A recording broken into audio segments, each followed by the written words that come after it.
Hello, I'm Andrea and welcome to Andy Academy channel.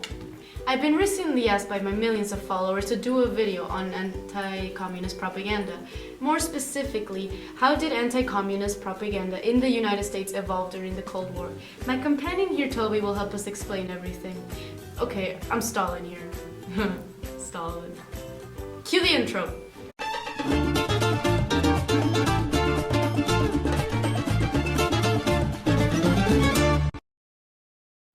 Start off the video by giving you a little intro on how the Cold War came to be. First of all, let's get our facts straight. The Cold War was the state of political hostility that existed between the USSR and the US-led Western powers from 1945 to 1991. The overview of the Cold War is basically that both the US and the USSR participated in a 45-year war based on ideological conflicts. The biggest difference that both these countries had was that the US was a capitalist nation while the Soviets were communists. Their conflicting beliefs created a hostile environment of tension without actually resulting in a war between the US and the Soviet Union, hence the name Cold War. Honestly, it sounds like an argument between two 7-year-old girls. Really, think about it. Replace communism and capitalism with two band members from One Direction, and you got yourself an argument of which one's the cutest. But we all know Liam's the cutest. No, claramente Harry es el más guapo de todos. Mom, I told you to stop walking into my room like this. Ay, perdón, Andy. Por cierto, te dejé unos tamalitos en el refri. Mom, I'm in the middle of filming. Okay, ya me voy. You see my point? Anyways, before I get into propaganda, we need to look back at the end of World War II. At the start of 1945, Allied victory was assured.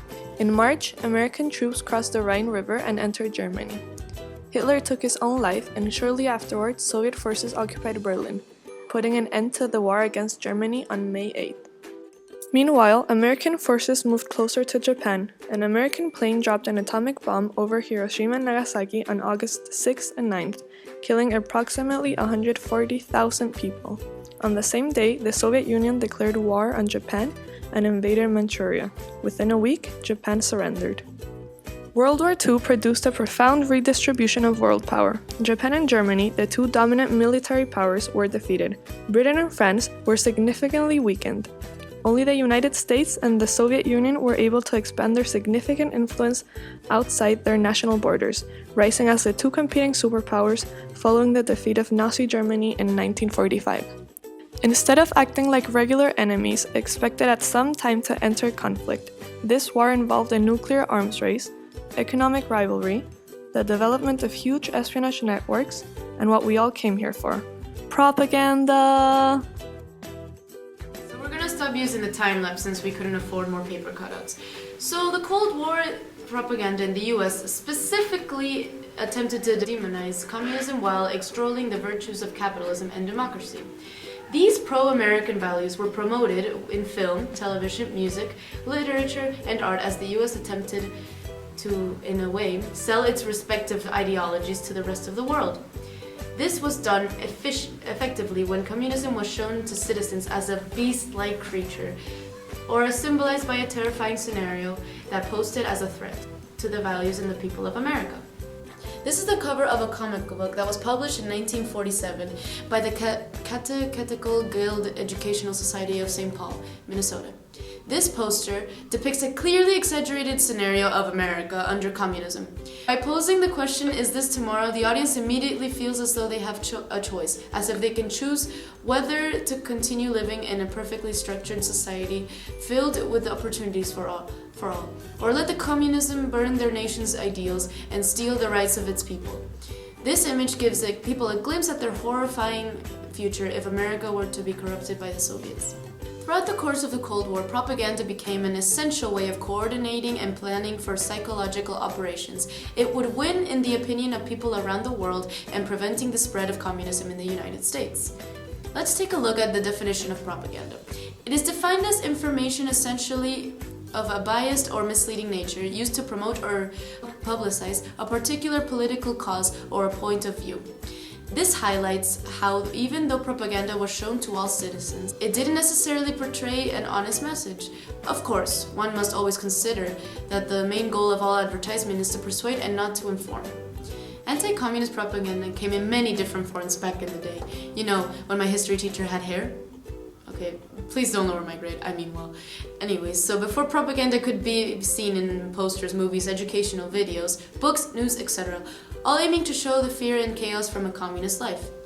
We can clearly see how America's views on communism was portrayed in their propaganda throughout the Cold War. The USA strongly felt that communism wasn't the best form of government. To them, it was so bad that they would portray communists and the USSR as the bad guys or even monsters through their propaganda. But I'm getting ahead of myself. The US started promoting anti-communists lightly. By lightly, I mean they didn't show the USSR as terrible people straight away. They started off by making harmless educational videos for kids in public schools. These films were incredibly contradictory since they were made by the government, who was anti-communist. These videos would only depict the communists and the Russian community as bad people with no hope. As the Cold War kept going and the US and the USSR had more problems, the United States started working more on anti-communist propaganda. They wanted to put their ideals onto posters, games for children, comic books, and on the radio. Soon Hollywood would get involved and would create an anti-communist movie such as My Son John, whose poster can be seen over here, and directed by Leo McCarey and Ray McCarey, and I Married a Communist, directed by Robert Stevenson. There were many more of these films made because film had a huge role in anti-communist propaganda. Easily recognizable people from the USSR like Stalin were used in the movie posters along with bold communist colors in order to lure people in. Also, the fact that Hollywood could create stories about how communism was bad was a great way to get citizens of the United States to be against it. To continue, as the war kept going on, it could be easily seen that the portrayal of communists became scarier. You know, they would make them look like a villain or like monsters, in order to scare people into being against communism like their government. So we can conclude that the government's ideologies on communism got worse and worse by the looks of the propaganda that was produced throughout the Cold War. The United States also did everything based on its self-interest. The role of self-interest plays through propaganda. It's highly influential because the USA truly believed that its particular political policy was correct, which is capitalism. The government really wanted the citizens of the United States to be against communism in order to create unity. To do this, they promoted anti-communism through, you guessed it, propaganda.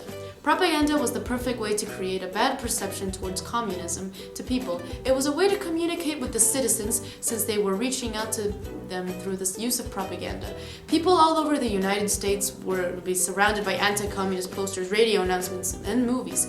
The country wanted to achieve a better world based on the collective security, political self-determination, and economic integration. All of this promoting peace, freedom, and justice. These ideals of the United States were achieved by democracy, capitalism, and which advertising played a major role. The propaganda in the US had as a goal to create fear of the communism amongst American citizens. After the Great Depression, the US was determined to avoid another economic crisis. Another factor that contributed was the need the US had to establish markets and open the doors for free trade. Okay, now we're gonna do a new little segment that I like to call Toby Talks. All we're gonna do here is ask a couple of questions to my fellow pooch over here. So, let's see what he has to say. Hurry up, I have to go number 3. Don't you mean number 2? Nope, I mean number 3. What is number 3 exactly? You really don't want to know. Okay, girls. Okay, we're gonna just start with the questions. Question number 1. Why would propaganda be such a big part of Cold War? Glad you asked. This was simply because the United States wanted to unite their citizens and not have the same opinion as the enemy, the USSR. Without the power of anti-communist propaganda, USA citizens would have sided with the USSR, and that would eventually lead to riots and chaos. The United States simply wanted to spread anti-communism in order to show what they were fighting for, which was who was more powerful and whose ideals were better. Thanks, Toby. Now we only have time for one more question since I have a time limit on this video. Okay, so were children also involved in propaganda? I mean, were the propaganda directed towards them sometimes? Oh yeah, definitely. If I had a tail, I would definitely start wagging it. But that doesn't matter. Yes, kids were very much involved with the propaganda during the Cold War. Toy companies would make playing cards for them with a Cold War theme, where Stalin would obviously be the bad guy and the United States would save the day.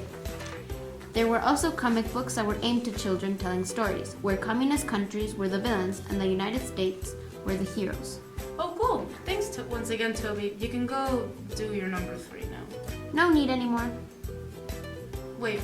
Oh, Toby, what the? I am so sorry about that, guys. I wasn't expecting Toby to do... Yeah, that... I don't even know why I'm even doing this segment and asking these dog all these propaganda questions. I should cut it. And anyways, I would like to end this video. All these examples that I recently showed you demonstrate how the US intended to represent communism as negatively as possible to convince its audience that the ideals the US proposed were the only reasonable ones. More importantly, they show how as the perceived threat increased, so did the scale of monstrous characters. Thanks for watching, and see you never.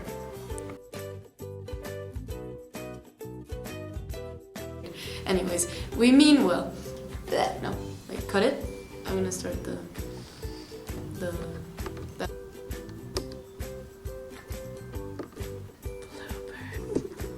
face up towards the...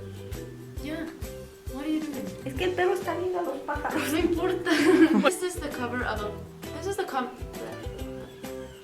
Just as a cover, the government really wanted its citizens to be against Andrea.